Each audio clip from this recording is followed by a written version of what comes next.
बिस्मिल्लाहिर्रहमानिर्रहीम और अस्सलाम वालेकुम। 17 अगस्त और पाकिस्तान में हफ्ते की शाम। आज अभी तक की अहम खबरें और मेरा तजिया। सबसे पहले याद दहानी कि सोशल मीडिया फायरवॉल को नाकाम बनाने के लिए इस चैनल को सब्सक्राइब कीजिए अगर अभी तक नहीं किया। व्लॉग देखने के बाद इसे लाइक कीजिए, इस पर कमेंट कीजिए और हो सके तो इसके लिंक को व्हाट्सएप पर शेयर कीजिए। अब आते हैं आज की खबरों की तरफ। आज की सबसे पहली खबर आपके सामने रखेंगे कि एक नया हंगामा बर्पा कर दिया गया है मार्केट में और कुछ ऐसा माहौल क्रिएट किया गया है कि जैसे खुदा न खास्ता पाकिस्तान तहरीक इंसाफ ना हुई, कोई मुल्क दुश्मन इंटेलिजेंस एजेंसी हो गई। अब एक नया बयानिया मार्केट के अंदर फेंका गया है और वो ये है कि रऊफ हसन साहब के, जो कि पाकिस्तान तहरीक इंसाफ के इंफॉर्मेशन सेक्रेटरी हैं, उनके बैरून ममालिक के अंदर खुफिया रवाबत हैं और ये खुफिया रवाबत इस तरीके से टेलीविज़न की स्क्रीन्स के ऊपर फैलाए गए और इस तरीके से मिलिट्री इस्टेब्लिशमेंट ने इस खबर को कवर करवाया कि ऐसा लग रहा था कि जैसे रऊफ हसन साहब के कोई ऐसे खुफिया रवाबत हैं जैसे कि रॉ के साथ हों या CIA के साथ हों या किसी और इंटेलिजेंस एजेंसी के साथ हों और उन्होंने कोई मुल्की राज बेच दिए हों, को अहम नक्शे बेच दिए हों, को अहम एटमी बम से रिलेटेड कुछ चीज़ें बेच दी हों या प्रोवाइड कर दी हों। इस तरह की जो है वो एक मैराथन ट्रांसमिशन जो है वो टेलीविजन पर रन करवाई गई। रऊफ हसन साहब को जाहिर है जब गिरफ्तार किया गया था तो उनका फ़ोन कब्जे में लिया गया होगा और उस फ़ोन से जो डाटा लिया गया, अब बदयांती ये की गई है।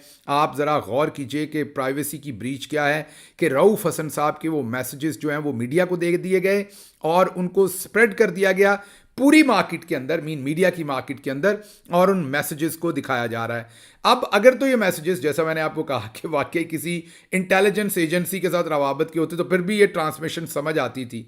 अब उनके ये रवाबत जो है वो किसके साथ हैं? रायन ग्रिम के साथ। रायन ग्रिम कौन है? एक बड़ा जर्नलिस्ट है अमेरिका का। अब एक पार्टी के जो इंफॉर्मेशन सेक्रेटरी होंगे, आप खुद बताइए कि उनके रवाबत किसके साथ होंगे? इंफॉर्मेशन सेक्रेटरी हैं तो जाहिर है उनके रवाबत जो हैं वो जर्नलिस्टों के साथ होंगे। जर्नलिस्ट पाकिस्तान के अंदर भी होंगे, पाकिस्तान के बाहर भी होंगे। इवन जर्नलिस्ट तो हिंदुस्तान के भी हो सकते हैं जिनके साथ राब्ता हो, लेकिन क्योंकि आजकल रवाज बन गया हुआ है कि मुल्क की सलामती हो, मज़हब हो या कोई भी बात हो, हमने हर चीज़ को अपने सियासी मकसद के लिए इस्तेमाल करना है। और आपने देखा 9 मई से लेके हर चीज़ के ऊपर जो बयानिया बनाया जाता है वो पाकिस्तान तहरीक इंसाफ को मुल्क दुश्मन, इंतशारी टोला, मुल्क की सिक्योरिटी, मुल्क की जो जोग्राफी हदूद हैं उनको तो चले हैं ही है, मुल्क की जो नज़रियाती हदूद हैं उनके खिलाफ जमात करार देने की पूरी कोशिश की जाती है। और यही काम हमें अब होता हुआ नज़र आ रहा है जब रऊफ हसन साहब का जो रिश्ता है वो निकाला जा रहा है कि इनके बैनुल अक़वामी लोगों के साथ राब्ते थे और इस तरीके से महसूस करवाया जा रहा है जैसे मैंने आपको पहले कहा कि जैसे पता नहीं किस तरह के खुफिया रवाबत थे। हमने आपको स्क्रीन पर वो दिखाया प्रोपेगेंडा जो चल रहा है पाकिस्तान के टेलीविज़न चैनल्स के ऊपर, और बग़ैर किसी शर्मिंदगी के, बग़ैर किसी शर्म के टेलीविज़न चैनल्स भी उनको जो मटेरियल दिया गया उसको एयर कर रहे हैं और जो करवाने वाले दोस्त हैं वो भी नहीं सोच रहे कि ये उनकी ब्रीच ऑफ प्राइवेसी है। अगर वाकई उन्होंने ये गलत काम किया है और आपके हत्थे ये डाटा लगा है तो आप इसे अदालत में पेश कीजिए, प्राइवेसी रहने दीजिए, उनकी अदालत में पेश कीजिए और उसके बाद अदालत से उन्हें सज़ा दिलवाइए अगर वाकई उन्होंने पाकिस्तान के किसी भी नज़रियाती जो भी एसेट्स हैं या पाकिस्तान का कोई भी नुकसान किया है। अब क्योंकि ये कानूनी तौर पर तो उसमें वो कोई गलत बात भी नहीं कर रहे, तमाम का तमाम उनका जो राब्ता है वो बैनुल अक़वामी सहाफ़ियों के साथ है, रायन ग्रेम हो या कोई और उनसे वो न्यूज़ से रिलेटेड बात कर रहे हैं, इवेंट्स से रिलेटेड बात कर रहे हैं, उनको इनवाइट कर रहे हैं सर्टन इवेंट्स के अंदर, उनको ब्रीफ कर रहे हैं सर्टन इवेंट्स के बारे में। मैं जब प्राइम मिनिस्टर को मीडिया को हेड करता था तो मेरे भी ऐसे ही रवाबत थे। आज DG ISPR साहब का अगर फ़ोन लिया जाए और उसको देखा जाए तो उसके अंदर भी बिल्कुल इसी तरीके से, और ISPR के अंदर मौजूद और बहुत सारे जो अफसरान होंगे उनके टेलीफोन्स के अंदर भी इसी तरह के रवाबत होंगे। इंटरनेशनल जो जर्नलिस्ट्स हैं, इंटरनेशनल जो मीडिया से रिलेटेड लोग हैं, because that is their field and that is what they have to do, right. अब रऊफ हसन साहब जो है वो कोई केमिस्ट तो है नहीं कि वो किसी दवाइयाँ बनाने वाली कंपनी के साथ राब्ते में रहें, या वो कोई दिफाई आप मैन्युफैक्चरर तो है नहीं कि वो दिफाई मैन्युफैक्चरर्स के साथ रहें। जब वो इंफॉर्मेशन सेक्रेटरी हैं, तो ज़ाहिर है जैसे मैंने आपको पहले कहा कि उनके ताल्लुकात जो है वो सहाफ़ियों के साथ ही होंगे, जर्नलिस्टों के साथ ही होंगे, लेकिन इस सब को बढ़ा चढ़ा कर पाकिस्तान के अंदर पेश किया जा रहा है। आपको अंदाज़ा हो रहा होगा कि पाकिस्तान के अंदर किस तरीके से बयानिए बनाए जाते हैं और बयानिए बेचे जाते हैं। यही काम इस दफ़ा किया गया है। रऊफ़ हसन साहब का भी जो फ़ोन उनके हत्थे लगा है, उसमें आम सा जो कॉन्टेक्ट है सहाफ़ियों के साथ, उसको इसी तरीके से बहुत बड़ा बनाकर जो है वो पेश किया गया है। अब अगली खबर की तरफ चलते हैं, और अगली खबर बहुत ही इंटरेस्टिंग है, बहुत ही तकलीफ भी है और इंटरेस्टिंग भी है। अगली खबर हम आपके सामने ब्लूमबर्ग की वो स्टोरी रखेंगे जो आपको भी हिला कर रख देगी। हर वो शख्स को जो दुनिया के बारे में कोई ओरिएंटेशन रखता है, उसको पहले तो ये यकीन नहीं आएगा, लेकिन जब ब्लूमबर्ग की स्टोरी देखेगा तो उसको पता लगेगा कि पाकिस्तान में वाकई हालात कितने ख़राब हो गए हैं। सबसे पहले तो आपको ये पता हो कि ब्लूमबर्ग एक पूरी दुनिया का जाना माना जरीदा है, फोरम है, जो पूरी दुनिया की इकॉनमी के बारे में, फाइनेंशियल कंडीशंस के बारे में एक बहुत ही, आप ये कहें कि सर्टिफाइड हैसियत रखता है। ब्लूमबर्ग जब किसी के बारे में, किसी माशी, किसी मुल्क की हेल्थ के बारे में कुछ लिखता है, तो पूरी दुनिया के अंदर जो माशियत से रिलेटेड लोग, जिन्होंने इकॉनमी से रिलेटेड लोग डिसीजन मेकिंग करनी होती है, किसको कर्जा देना है नहीं देना, कहाँ इन्वेस्टमेंट करनी है नहीं करनी, वो बहुत ही ज़िम्मेदार समझते हैं ब्लूमबर्ग को, और बहुत गहराई के साथ उनके तबसरे को, उनकी जो रिपोर्टिंग है या उनकी न्यूज़ है या उनके जो फीचर्स हैं, उनको वो देखते हैं। तो ब्लूमबर्ग पाकिस्तान के बारे में अब क्या लिख रहा है? ब्लूमबर्ग लिख रहा है कि पाकिस्तान दुनिया का शायद वाहिद वो मुल्क बन गया, या चंद उन ममालिक में बन गया है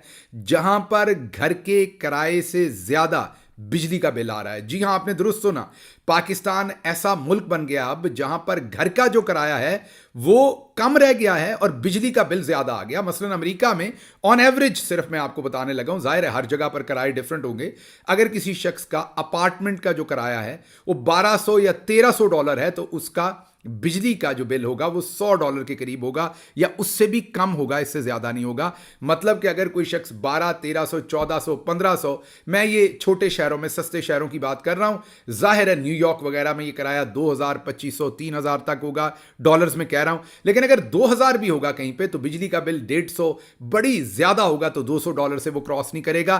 तो आप ज़रा गौर करें कि जो किराया होता है उसका 10% बिजली का बिल रफली उसके नीचे ही होता है, उससे ऊपर कभी नहीं होता। लेकिन ब्लूमबर्ग लिख रहा है कि अब पाकिस्तान में घरों के किराए कम रह गए हैं और बिजली के किराए जो हैं वो ज़्यादा हो गए। अब आपने स्टोरी से हरगिज़ से नून वाले ज़्यादा पढ़े लिखे नहीं हैं और कोशिश भी नहीं करते मेरी स्टोरी को लेके या ब्लूमबर्ग की स्टोरी को लेके मरियम बाजी नया ट्वीट ना कर दें कि देखें पाकिस्तान में घरों के किराए कम हो गए। घरों के किराए हरगिज़ कम नहीं हुए, वो उतने ही हैं या उससे ज़्यादा हुए। बिजली बहुत महंगी हो गई है। और अब तो नवाज शरीफ साहब भी पूछ रहे थे कि 1600 रुपये वाला बिल जो है 18,000 रुपये किसने किया। तो जनाबे वाला, ये आपके दाएं बाएं बैठे हुए, एक आपकी बेटी और एक आपका भाई, जिन्होंने 16 रुपये वाला यूनिट जो है, जो इमरान खान के ज़माने में 16 रुपये का था, वो 70 से 85 रुपये कर दिया है। तो वही लोग हैं जिन्होंने 1600 रुपये से लोगों के बिल बढ़ा के 18,000 रुपये किए। अब ब्लूमबर्ग भी यही रिपोर्ट कर रहा है। इससे शर्म की क्या बात होगी कि 3 से 4 हफ्ते पहले इसी ब्लूमबर्ग ने एक और स्टोरी रन की थी, और वो भी होश उड़ा देने के लिए काफ़ी थी। और वो स्टोरी ये थी कि पेरिस में, जी हाँ, फ्रांस के शहर पेरिस में दूध सस्ता है पर लीटर पाकिस्तान के शहर कराची, इस्लामाबाद और लाहौर की निस्बत। मतलब कि कराची, लाहौर, इस्लामाबाद में दूध ज़्यादा महंगा है कंपेयर टू फ्रांस के शहर पेरिस से। मतलब पेरिस में लोगों की पर कैपिटा इनकम भी ज़्यादा है, बाइंग पावर भी ज़्यादा है, उसके बावजूद वहाँ पर दूध सस्ता है और पाकिस्तान में महंगा है। दूध के हालात तो आपने सुन ही लिए थे। अब हम आपके सामने बिजली के बिलों के हालात भी रख रहे हैं, तो आप इससे खुद सोचिए कि पाकिस्तान किन हालात में पहुंच गया है और क्या इन चोरों ने पाकिस्तान के साथ कर दिया है। लेकिन ये हैं कि बाज नहीं आ रहे, ये हैं कि किसी सूरत भी ये नहीं चाहते कि ये बंदे के पुत्र बने, या इस चीज़ को किसी भी सूरत ये इससे सीखें या आगे बढ़ने की कोशिश करें। अब हम अगली खबर की तरफ चलते हैं, और अगली खबर यह है कि लेफ्टिनेंट जनरल रिटायर्ड फैज़ हमीद के बरादर निस्बती, जी हाँ, उनके हमजुल्फ भी जैसे कहते हैं, उनको गिरफ्तार कर लिया गया है। रिटायर्ड मेजर हैं वो, उनको भी अब गिरफ्तार कर लिया गया और उन्हें भी हिरासत में ले लिया गया है। लेकिन इससे पहले एक झूठी खबर जो एयर हुई थी, जाहिर है मीडिया ने एयर की थी, हमने आपके साथ शेयर की थी, और वो खबर ये थी कि जो साबिक आईजी जेल खाना जात थे, उनको गिरफ्तार कर लिया गया था। ये न्यूज़ समा ने, सुनो ने और एक आध और टेलीविज़न ने गालिबन रन की थी। और एन जब ये टेलीविज़न पर ख़बर चल रही थी, ज़ाहिर है हमारे सामने भी आई, हमने भी आपसे शेयर की थी। आपको पता है कि जो डिप्टी जेलर हैं, deputy superintendent Adiala jail Mohammad Akram, उनको अगवा किया हुआ है। और साथ ही ये खबर चलवाई गई थी कि जो बेग साहब थे, जो साबिक आईजी थे, उनको गिरफ्तार किया गया। लेकिन बेग साहब ने दुनिया को बताया कि मैं अपने बच्चों के साथ चाय पी रहा हूँ और ये झूठी खबर सुन रहा हूँ। तो कई दफ़ा चोरों को मोर पड़ जाते हैं, ये झूठी खबर भी चलवाई गई। और बयानिया वही है जो मैं आपको बता रहा हूँ कि एक बयानिया बिल्ड किया जा रहा है मिलिट्री इस्टेब्लिशमेंट की तरफ से। और उसी बयानिया में अब लेफ्टिनेंट जनरल रिटायर्ड फैज़ हमीद के बरादर निस्बती, मतलब कि उनके हमजुल्फ जो कि एक रिटायर्ड मेजर हैं, फयाज शायद उनका नाम है, उनको भी अब गिरफ्तार कर लिया गया है। अब पता नहीं इस खबर में कितनी सच्चाई, क्योंकि मीडिया में खबरें लगवाती है, मिलिट्री इस्टेब्लिशमेंट लगवाती है, उसके बाद ये खबर सच होती है झूठ होती है, इसके बारे में हम बता नहीं सकते। अच्छा जी, अगली खबर आपके सामने रखेंगे कि कराची में गवर्नर हाउस में जो तकरीब हुई पिछले दिनों 14 अगस्त के हवाले से, उसमें एक नौजवान ने पाकिस्तान तहरीक इंसाफ का झंडा लहरा दिया। जी हाँ, उसके ऊपर इस तरीके से डंडों से टूट पड़े कि जैसे कि उसने किसी दुश्मन मुल्क की एजेंसी का या किसी और का झंडा लहरा दिया हो। शदीद तशद्दुद किया उसके ऊपर, उसको मारा गया, उसके ऊपर शदीद किस्म का जो है, मैं यही बताऊंगा आपको कि वहाँ पर फिजिकल तशद्दुद किया गया और उसे बाद में वहाँ से बाहर फेंक दिया गया। और उस नौजवान का कसूर सिर्फ ये था कि उसने गवर्नर हाउस के अंदर होने वाली तकरीब में पाकिस्तान तहरीक इंसाफ का जो है वो झंडा लहराया था। अब चलते हैं अगली खबर की तरफ, जो कि बहुत ही संजीदा खबर है और उसके दूररस नुकसानात पाकिस्तान के लिए हो सकते हैं। खबर यह है कि पाकिस्तान में मॉन्की पॉक्स पहुंच गया है। पहला पेशेंट जो है वो आइडेंटिफाई हो गया है मॉन्की पॉक्स के साथ। मॉन्की पॉक्स इस टाइम में इंटरनेशनल एक इमरजेंसी डिक्लेयर हो चुका है।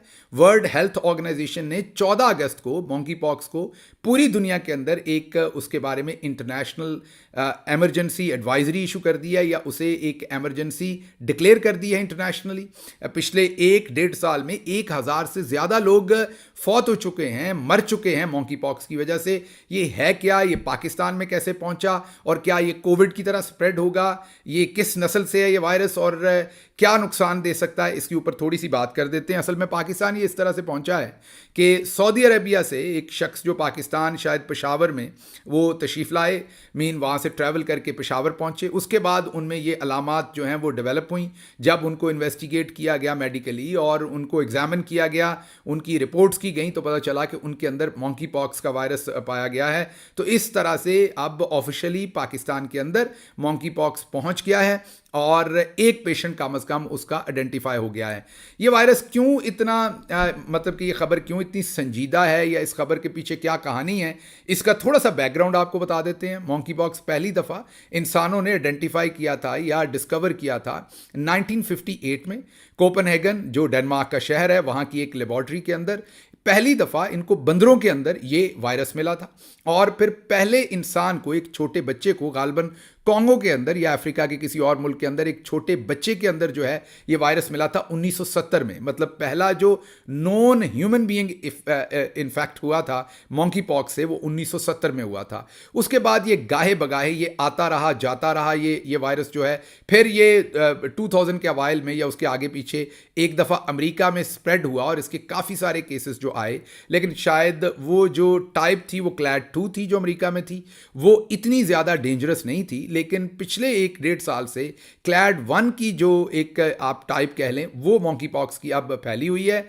और सिर्फ कॉन्गो के अंदर, जी हाँ, पिछले 1-1.5 साल में सिर्फ कॉन्गो के अंदर, कॉन्गो जो कंट्री है उसके अंदर 19,000 मॉन्की पॉक्स के केसेस सामने आए हैं और जिसमें से 900 के करीब जो लोग हैं वो वफात पा चुके हैं, मर चुके हैं इस वायरस की वजह से। क्लैड 1 की तकरीबन 10% मोर्टेलिटी रेट उसका सामने आ रहा है। और जो क्लैड 2 था जो पहले अमेरिका में सामने आया था वो ज़रा कम डेंजरस था और उसमें तो 99.9% लोग जो हैं वो सर्वाइव कर जाते थे इन्फेक्ट होने के बाद भी।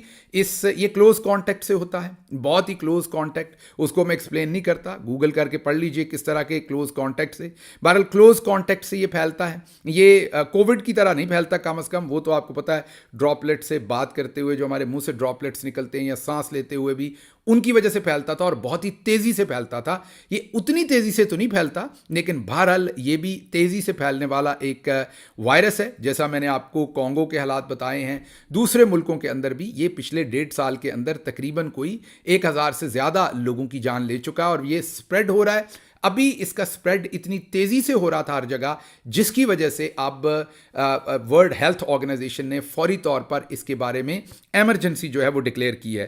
یہاں پر آپ کو یہ ذہن میں رہے کہ 200 سال تک ہیومن بینگز جو ہیں, بنی نوع انسانیت, وہ اسمال پاکس, اسی طرح کا ایک اور وائرس جو اسی طرح کی ایک نسل تھی وائرس کی, ان کی ویکسینیشن جو ہے وہ انسانوں میں کرتے رہے ہیں, کیونکہ وہ بھی ایک بڑی ہی جان لیوا بیماری تھی. اور 1980 میں آخرکار انسانوں نے اسمال پاکس کے اوپر قابو پا لیا, اور مئی کا مہینہ تھا اور 1980 کا سال تھا جب پہلی دفعہ ورلڈ جو تھی, پلانٹ ارتھ کو اسمال پاکس سے جو ہے وہ فری قرار دے دیا گیا تھا. ہم نے اسے وائپ آؤٹ کر دیا تھا, اس کو بالکل مکمل طور پر انسانوں میں سے ختم کر دیا تھا.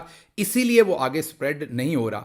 آج بھی اسمال پاکس کا جو وائرس ہے لیبارٹریز کے اندر تو زندہ ہے کسی نہ کسی شکل میں, لیکن وہ انسانوں کے پاس کہیں نہیں ہے جو ایک دوسرے کو سپریڈ کریں. اور انٹرسٹنگ بات یہ ہے کہ 200 سال تو ہم اس کی ویکسین کرتے رہے, اب کیونکہ اس کی ویکسین ہو نہیں رہی, کیونکہ وہ وائرس ہے نہیں, تو ہماری امیونٹی پھر سے ختم ہو گئی ہوئی ہے اس کے بارے میں.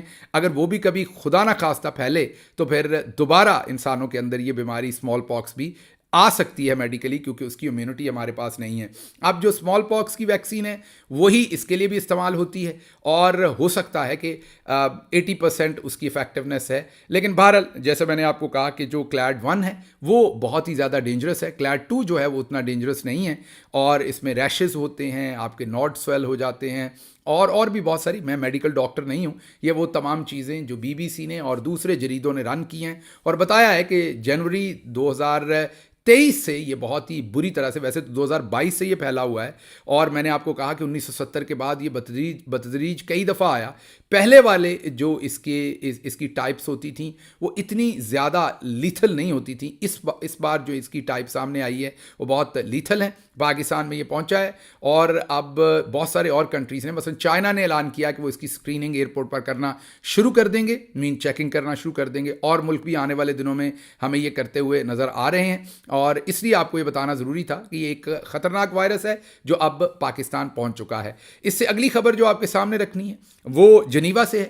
جنیوا سوئٹزرلینڈ کے اندر ہم نے کل ایک پروٹیسٹ کیا, اور وہ پروٹیسٹ جو تھا وہ جنیوا کے وقت 3 بجے, سخت گرمی تھی کل جنیوا کے اندر, اور اس کے باوجود لوگ آئے, اور خواتین بھی آئیں, لوگ آئے اور وہاں پر ایک پروٹیسٹ کیا. میں بھی اس میں شامل تھا. سوئٹزرلینڈ کا جو پاکستان تحریک انصاف کا چیپٹر ہے انہوں نے اس کو آرگنائز کیا ہوا تھا. بہت ہی ایک بہترین قسم کا پروٹیسٹ تھا, لیکن اصل اس پروٹیسٹ میں جو پرپس تھا کرنے کا وہ ایک یادداشت تھی, پٹیشن تھی جو ہم نے جمع کروانی تھی, اور جمع کروانی تھی یونائٹڈ نیشنز جو اقوام متحدہ کے ہیڈ کوارٹرز ہیں جنیوا میں ان کو, اور اس کے اندر ان کو یاد دہانی کروانی تھی کہ یونائٹڈ نیشنز کے جو اپنا ورکنگ گروپ ہے وہ یہ ڈٹرمن کر چکا ہے, یہ ڈکلیئر کر چکا ہے کہ عمران خان کو غلط طریقے سے جیل میں رکھا گیا ہے, نا حق رکھا گیا ہے, وہ بالکل بے قصور ہیں, اور پولیٹیکل وکٹمائزیشن کے لیے ان کو جیل کے اندر رکھا گیا ہے. اور یونائٹڈ نیشنز نے کے ورکنگ گروپ نے یہ تقاضا کیا تھا کہ عمران خان کو فوری طور پر رہا کیا جائے. یہ جو پٹیشن جس پر یورپین ڈائسفورا سے تعلق رکھنے والے پاکستانیوں نے سگنیچر کیے, زیادہ تر میں نے بھی اس پر سگنیچر کیے, اس کو یونائٹڈ نیشن میں جمع کروایا گیا, اور یہ ریکویسٹ کی گئی کہ عمران خان, بشرا بی بی اور دوسرے لوگ جو نا حق جیلوں میں قید ہیں, اقوام متحدہ اس کے اوپر اپنا اثر و رسوخ استعمال کرے, اور ان تمام لوگوں کو جن کو جعلی جیل کے اندر ڈالا گیا ہے ان کو چھڑوانے میں مدد کرے. یہ ایک بہترین قسم کا پروٹیسٹ جو ہے وہ وہاں پر منعقد کیا گیا. اب مجھے اجازت دیجیے. اللہ آپ کا حامی و ناصر ہو. پاکستان زندہ باد.